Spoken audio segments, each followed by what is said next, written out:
So today, lads, we are going to be talking about Caitlyn Clark and basically a sit-down kind of interview appearance she made with, I don't even know, I think it was like doctors or surgeons or something, where she did talk about the new CBA. And I do think she talked about it in a very positive way where it was uplifting the sport without, threatening a strike. Pretty decent way to do it. And I'll talk a little bit later about Aja's answer to this question. I do think Aja Wilson gave a perfect answer as well. And yeah, it is an interesting thing because now every single player is going to be asked about it. Because obviously, one player decided to go on a podcast and threaten a strike. Which again, I think strike has definitely been threatened. A lockout has been probably threatened on the other end, and a work stoppage has been threatened 100%. Not even threatened, but that doesn't work out for either party, to be honest. And I think that with the likes of NECA and the players negotiating, the people negotiating on their behalf, it's definitely been talked about. Just obviously it being brought up on a podcast, which realistically, in fairness to Angel Reese, her podcast goes viral a lot. And for good, viral in a good way a lot. But let's take a listen right here to what Caitlyn Clark pretty much says about the future of the WNBA. And she's not obviously asked exactly about kind of the lockout, but let's just take a listen to what she's saying about the future. Whereas a lot of people talking about the future are talking about the CBA and talking about money, and obviously Caitlyn Clark is answering that question. And we obviously saw the viral fake tweet, the Centel tweet about the Angel Reese talking about NBA players, wanting to get paid like NBA players. And obviously there is idiots that have put two and two together, not put two and two together, put 7 and 4 together and made it equal 100 when they've attributed Angel Reese's real quote, which was threatening a strike, to a fake quote where she said they should be paid like NBA players, and then saying basically Angel Reese said she's sitting out if they don't pay her like an NBA player, which is not true. Anyway, let's listen to what Caitlyn Clark said. I mean, I'm not huge on comparing the WNBA and the NBA. I don't really think that's fair.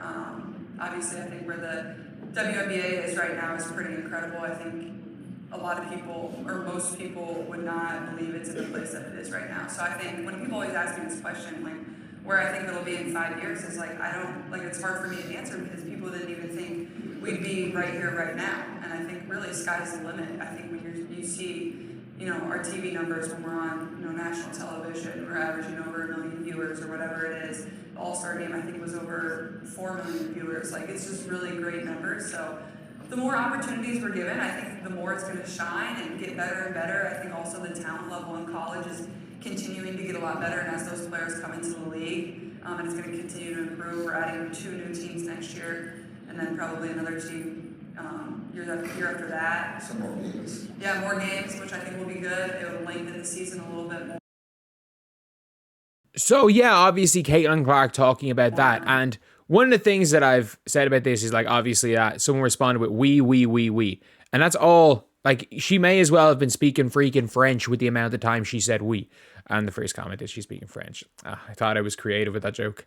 Obviously not. But yes, the players, we the league, not me. Which is, of all, if there is any player that can that would have the right to use the word me in those scenarios, it is Caitlyn Clark. But obviously, no, it's we. She's talking about the viewership of the league. She's talking about the viewership of the All-Star game. When, we all kind of know, we do know the big reason why, why the figures are so high. And by the way, WNBA game figures are up significantly based on where they were, based on what anyone expected, to be honest. But obviously, the reason why their average viewership is so high is because Caitlyn Clark games were the most viewed basketball games in the regular season last year. Caitlyn Clark had more views than regular season NBA games in her regular season games. We can be honest, those numbers were crazy. And I have a weird feeling her first game against Chicago Sky is going to have the most viewership ever. And I mean, she's going to be answered and talk about how great it is for the WNBA. And I'm expecting that people are watching for me too as well.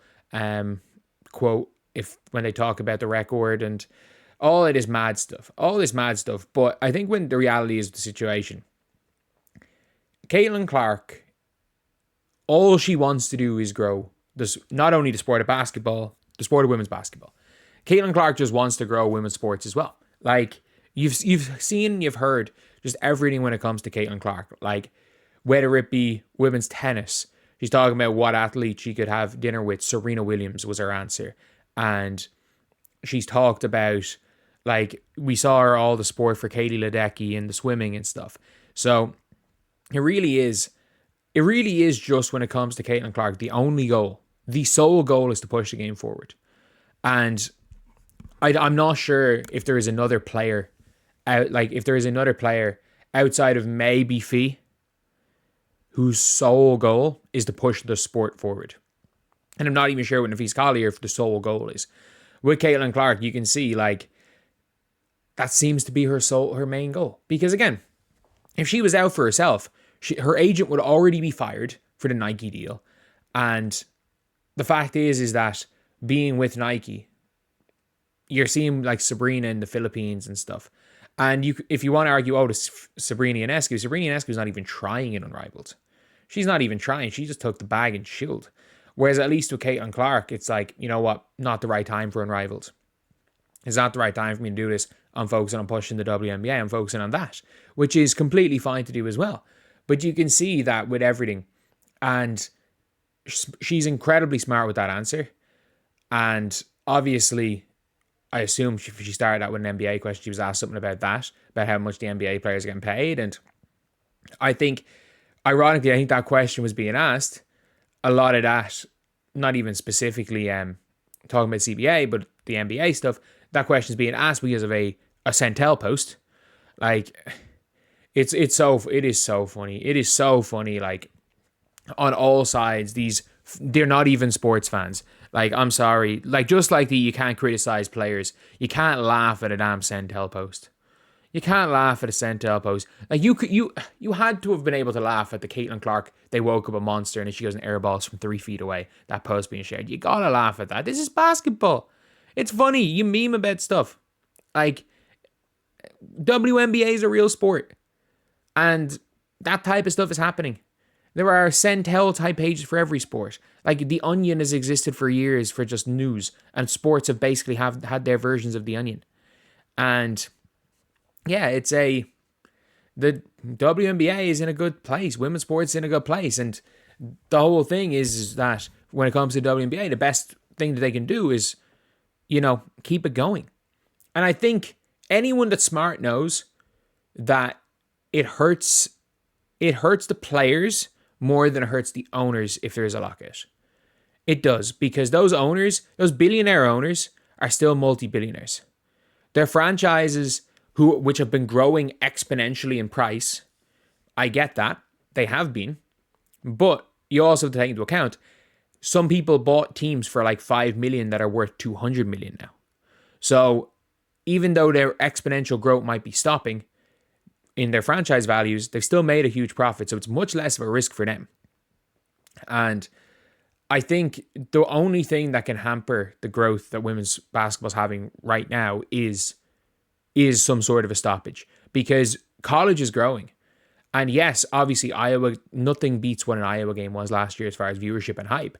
But let's be real, women's college basketball, Juju Watkins, Paige Beckers, the young players, Sarah Strong, Michaela Blakes, Silas Swords is a hooper, Jelani Cambridge is a hooper.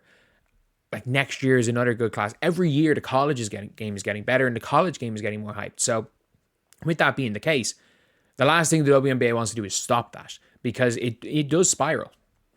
It does, or not spiral. It's like, basically, it's like, in Pokemon when you click rollout and every single time it hits harder. It's like WNBA season, boom. College basketball, boom. Straight into another WNBA season, boom. Unrivaled, boom. It just keeps getting bigger and bigger and bigger and hitting harder and harder and harder. And eventually it's obviously going to grow. And I do think that the WNBA players, I don't think they realize when it comes to the CBA, like, obviously they want a whole bunch of off the court stuff. Like, they want retirement bonuses. They want the charter flights. They want everything. And that's more per player than all their salaries combined. So hopefully all is good. And I doubt there's going to be a stoppage. I really do. But anyway, I'll see you guys.